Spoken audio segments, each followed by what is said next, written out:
What's up, everybody? Welcome back to another video, and in this video, I'm going to be letting you know all my thoughts on Splatoon Raiders for the Nintendo Switch 2, now that it is officially out. Disclaimer, I have not played the game. Let's dive into it, shall we? First off, I would like to re-mention that I have not played the game. This is more of a rundown from popular opinions I have heard, just trying to get the information out so you can decide if you would like to get the game. I hope you find this video useful, and, you know, I basically just heard all the information and opinions about the game, and basically formed my own opinions about it from those opinions I heard. So, will still be a genuine opinion from me. So, first off, pretty good game. It's 81 on Metacritic currently, which, you know, that's pretty solid. I mean, it's up there. Most, you know, Switch 2 games have been landing more in the, like, mid-70s, but this one's, like, low 80s, which is definitely interesting because, you know, like, the big Switch 2 Metacritic scores are Donkey Kong Bonanza and Pokemon Pokopia. So, you know, it's weird to think of this game being closer to them than others, but, I mean, it's a good game. It's a game about, like, it's kind of like a genre called loot hunting.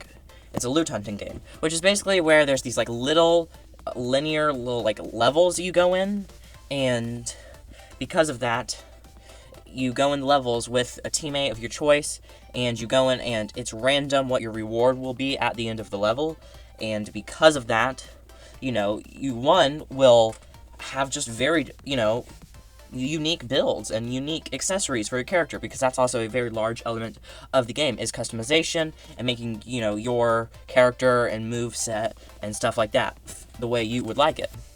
And because of all of that, you know, it's like almost every person who plays this game will have some sort of different layout they like, loadout they like, and so forth, which, you know, is wonderful. And I mean, it does add a tiny bit of replay value. I mean, not much, of course, but still, you know, it allows the ability where, you know, if you replay the game, you just give yourself a completely different loadout. But, you know, one warning or caveat to that would be the fact that some bosses, they don't technically require a specific loadout, but are designed for one, and it would be a lot easier if you used one. Meaning, you know, if you did try and replay the game, you're still probably going to use the same loadout on specific enemies, but besides that, I mean, at least this game does have some replay value. And, you know, more just good stuff about the game is the fact that once you beat the game, it really just keeps going, kind of, where it's kind of like you go underground and and each, like, layer of the ground just gets more chaotic with enemies to an extremely large extent, and you just keep going, see how far you can make it underground. Apparently this can be addicting and very fun, addicting in a good way, and it is very good to have this in the game because, you know, again, it keeps people playing for, you know, longer, which you kind of need because of things I'll mention later in the video. So now we're going to be getting on to more of a bigger negative of the game, and that is the fact that there's honestly just not too much to do. Sort of.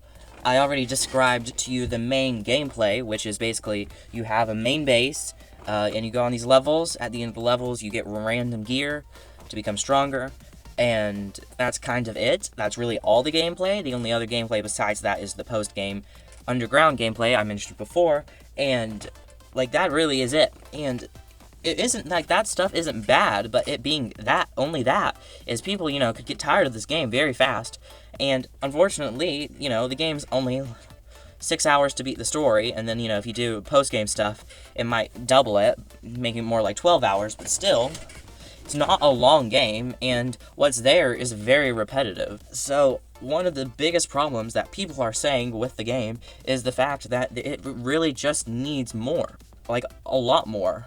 And something that, I mean, I kind of think that they should have done, I mean, I don't know all the I should have more details before I make claims like this, but I'm going to make it anyway. I do kind of think that might have been a better idea to just wait till Splatoon 4 comes out, and then the, like, you know, Salmon Rush mode for Splatoon 4 was this entire game.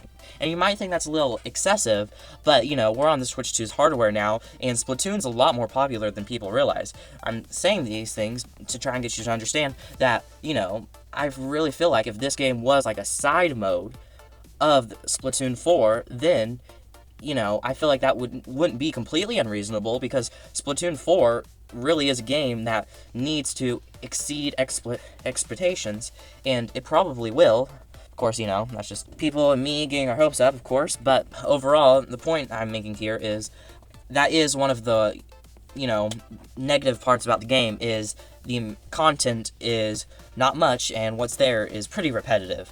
Now, the things that are repetitive are fun, but, if you eat too much cake, you'll get a tummy ache, if you know what I mean.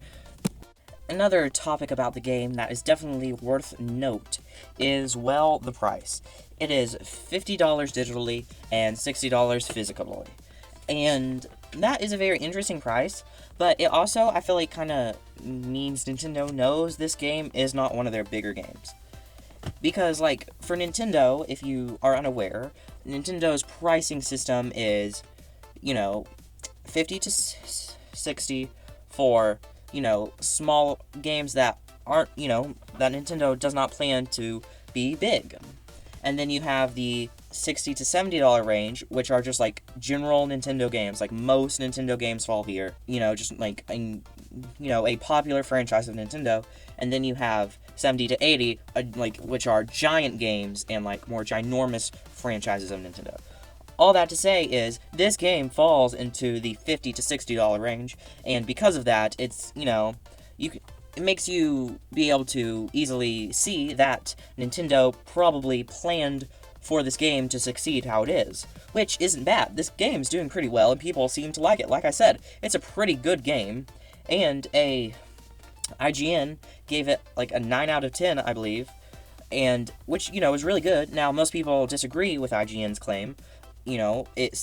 Most people would say that it is a 8 out of 10, but 8 out of 10 is still really good, And my point is, Nintendo clearly knew what this game was supposed to be, and it is that way. Like I said, the game really just needs more to it, but, since it's on the lower end of cost, it's you kind of get what you paid for in a way. I say all that. This is the situation with the price. I personally think the price is fine, and, I like that Nintendo's doing variable pricing, because it, gives you hope in a way, where it's oh, maybe this game will be cheaper than I expected. But then at the same time, it can let you down when you realize it could be more expensive than you expected. So, overall, I think variable pricing is good. Having all games be $70, it's just well, some games aren't worth it, Because of all that, that is the situation with the price of Splatoon Raiders. So we are getting to the near of the end of this video, but before I go, I would like to talk about something that's kind of interesting about the game. And so, long story short, there was a reviewer of the game, and he left a very rough description and was like, hey, where is Turf Wars? I want Turf Wars. And everyone was making fun of him because it was the whole point of this game isn't to have Turf Wars. If you are unaware of what Turf Wars is, it is the main battle mode, the main premise of the mainline Splatoon games. And, everyone was making fun of him. But then, people kind of started to play the game, and I don't think he was actually trying to make this point, but in a weird way, everyone would kind of see what that side of it, because this all goes back to when I said this game has a very repetitive feel. Because, when you play a normal Splatoon game, it's oh yeah, I love this, Turf Wars situation. Oh, but, let me go off to the side and do a little salmon run, for fun. And that's great and all. But, see, this game is just salmon run. There's no side thing to do for fun if you get bored. And that's not, a great thing, because, like I said, the game needs more and is repetitive. And those are, some of the biggest flaws of the game. And because of that, it's all you have is this one thing that people already, wanted to take breaks from in, mainline games, where it's but in this game, there's really no option to take breaks. This is all there is to do. So obviously this all ties back to when I was like, the game needs more and it's repetitive. But it's very interesting because about the whole turf war situation of like, oh, well, this game kind of needs turf wars. But here's the thing, they can't really add turf wars because then it's like, well, now it's basically Splatoon 4. So I don't really know how they would have fixed this problem. I mean, you know what they should have done? They should have just put more in the game, made it longer, and, you know, made it less repetitive. That's what they should have done. That's how they fix the problem. But if they are stuck with the game like this, then I don't really know how they would fix this problem, because in a weird way, they need turf wars, but if they add turf wars, then it just becomes Splatoon 4. So that's kind of a weird situation they put it themselves in. So obviously they're not going to add turf wars, because that's the whole point of this game, is it's Salmon Run, not turf wars.